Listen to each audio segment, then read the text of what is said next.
today's episode, we are going to be diving into 5 truly horrific stories that happened on Halloween. So welcome to Something Strange.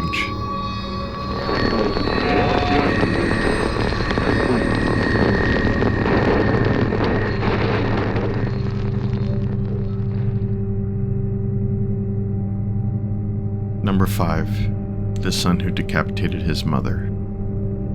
This story takes place one night in Long Island just before Halloween 2014. A decapitated body laid in the street 5 feet away from a severed head. To people that were passing by, the horrific sight appeared to only be a Halloween prank, but the truth was far more disturbing. 35-year-old Derek Ward had used a kitchen knife to kill and decapitate his mother Patricia, and then carried the body and head out of their apartment. After leaving the body and head in the street, Ward jumped in front of a commuter train, killing himself. She was decapitated shortly before 8 p.m. Tuesday with the kitchen knife in the second-floor apartment they shared. Patricia Ward had multiple stab wounds and broken ribs. The victim, Patricia Ward, was a New York college professor that had been a member of the campus for over 28 years. Derek Ward, who was unemployed, had a history of psychiatric problems dating back 10 years. His condition was exacerbated in the last years after the death of his maternal grandfather. Derek Ward had a 2003 arrest for criminal mischief and received a fine and probation. In 2006, he was arrested for criminal possession of a 9mm Smith & Wesson handgun, as well as a drug charge.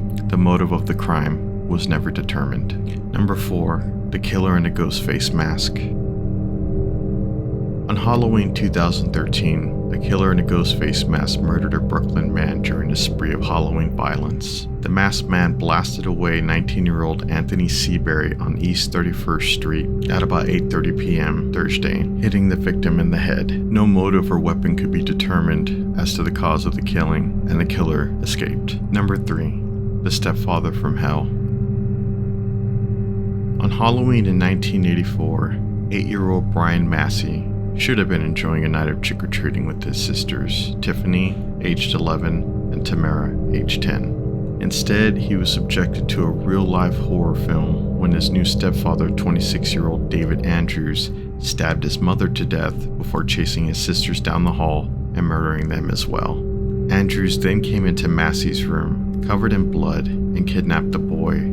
2 days later, police found Massey alive after apprehending Andrews, who had tried and failed to kill himself. Number 2. The Japanese exchange student who knocked on the wrong door.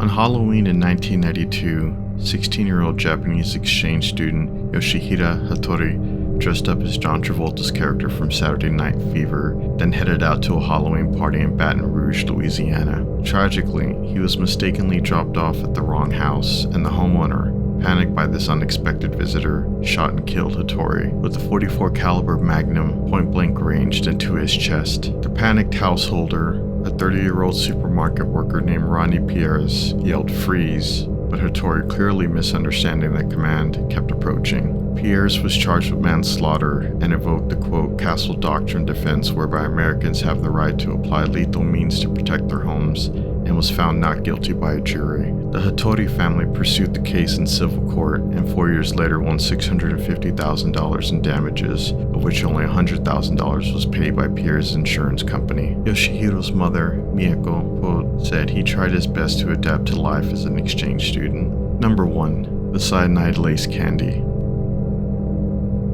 In 1974, 8-year-old Timothy O'Brien died on Halloween evening after eating candy laced with cyanide, but the story has an even more horrific twist. It turned out the candy was poisoned by Timmy's father, Ronald, who was in financial trouble and had taken out insurance policies on his children. In addition to Timmy, Ronald O'Brien gave poison candy to 4 other children, including his daughter Elizabeth. Thankfully, none of them ate it. O'Brien was executed by lethal injection in 1984. In this case, Timothy O'Brien received justice, as Houston's Candyman was no longer. So thank you so much for watching. I know this video is a little short, and if there's any of these cases where you guys want me to do a deep dive on, I will definitely do it. So please subscribe for future content and to help grow this channel, and happy Halloween.